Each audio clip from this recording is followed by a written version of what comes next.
Safety first. Okay. I got the chicken. And why do I have a chicken with me, y'all may ask? If y'all saw the last 2 videos, they're both about the backyard bass pond. So I'm sure some of y'all know I have 2 ponds in my backyard. I built them both. And 2 videos ago, I did a huge clean out. We caught 2 brand new pet largemouth bass, which real quick, I do want to tell y'all, one of them we named Rip because he had a rip in his lip. And the other one we named Quattro. Kaylee Villa, shout out to Kaylee Villa, named that one Quattro because if y'all saw the video, it took me 4 times to catch him. And that's Quattro is 4 in Spanish, so it was a fitting name. So we got Rip and Quattro are our 2 brand new pet bass in those ponds. Well, I said in the first video where we stocked this bass that I want to put some type of different species in the pond coming up soon. So today we're going to be catching a ton of crawfish and hopefully even some little bluegill to put into the ponds.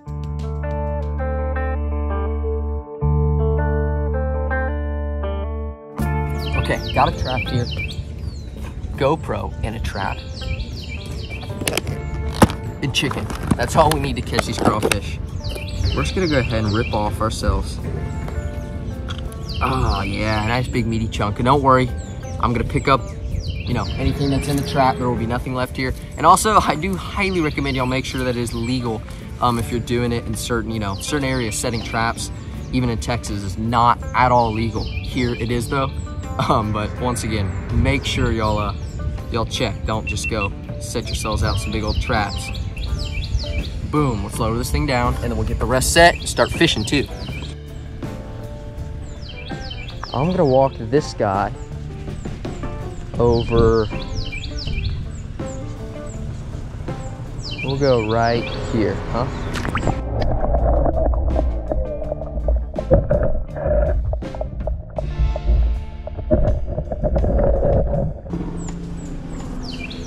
There we go. I don't know how good that's gonna look. Hopefully it works out cool though. Next trap here is very similar, just a little bit bigger and a little bit different design, but the same exact thing is gonna be going on. You just interlock that right there.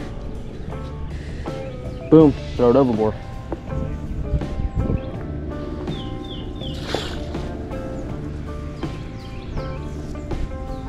So now we've got all our traps set. Time to get fishing for some little bluegills.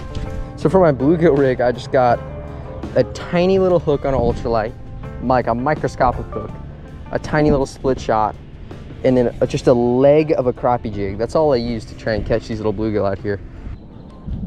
Got one. Now that is what we need. Y'all, just seconds and we got ourselves a beautiful, oh gosh, my bad, bro. A beautiful tiny little bluegill. So that's, we're gonna throw him in the bucket. Already got water in there.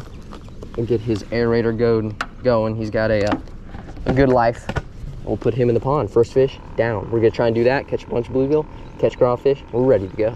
Y'all, the chicken that I set out is gone. Totally gone. The chicken that I just set out, you know, not in a trap, is totally gone, which means that we got ourselves a crawdad on the loose. It's go time, baby.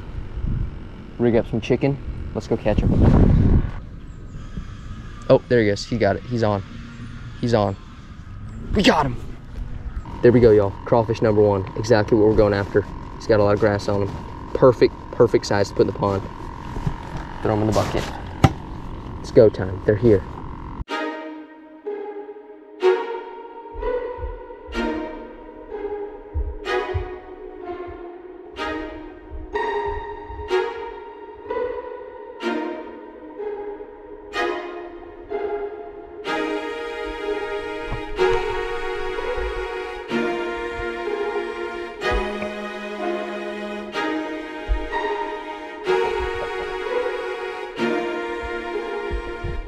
Okay, so it has been about an hour and a half now, and it is time to pull up the traps, see if we caught anything, and then head back. So let's go pull them up. I'm a little nervous to see if we caught anything, because you know it's never fun for it to be a bust. And to absolutely no surprise, for some odd and unknown reason, my camera completely and utterly decided to stop working at about this exact moment. And when I went to go pull up that trap, as you'll hear in a minute, there was absolutely nothing in there. So I don't have any footage of how this bluegill got out, but his escape will forever remain a mystery. Well, I mean, he probably swam through one of the two giant holes that they can very easily get out, but it's mostly a mystery.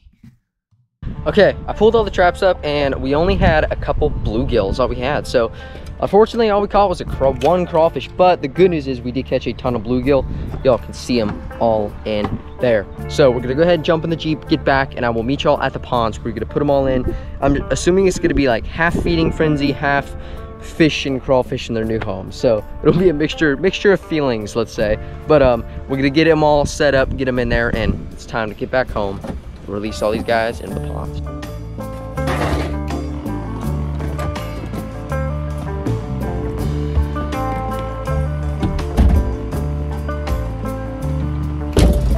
Okay, we are back at the beautiful backyard bass ponds, and it is time to get all these fish into the pond. First off, we're gonna put the one crawfish we caught, into this pond because the bass we put in here, Quattro and Rip, are a little bit too small to eat that guy, and I want him to live. If we put him in the other pond, he'll get eaten.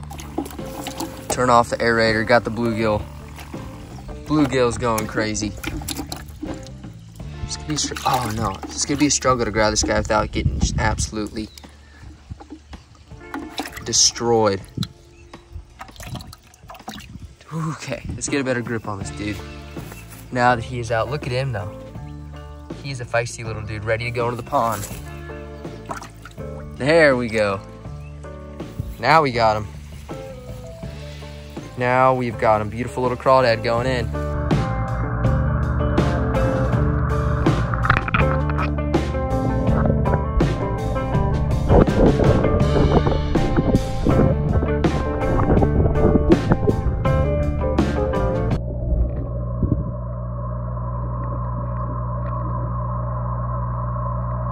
Okay, now for the bluegill. I'm gonna put the smallest little guys in this pond. Here we go, fish number one going in. There he goes. I think that the crawdad is just having a stare down with the camera.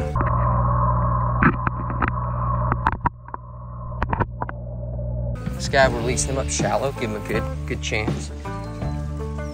There he goes.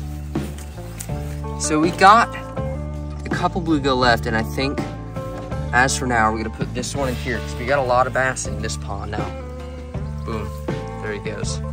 Released. So we got three bluegill in this pond and the crawdad. And drop a comment down below what you guys think we should name the crawfish, because I think he's gonna survive in here. All the crawfish do is get bigger, and I don't think this bass is gonna be able to eat them. So drop a comment down below what you want us to name the crawdad.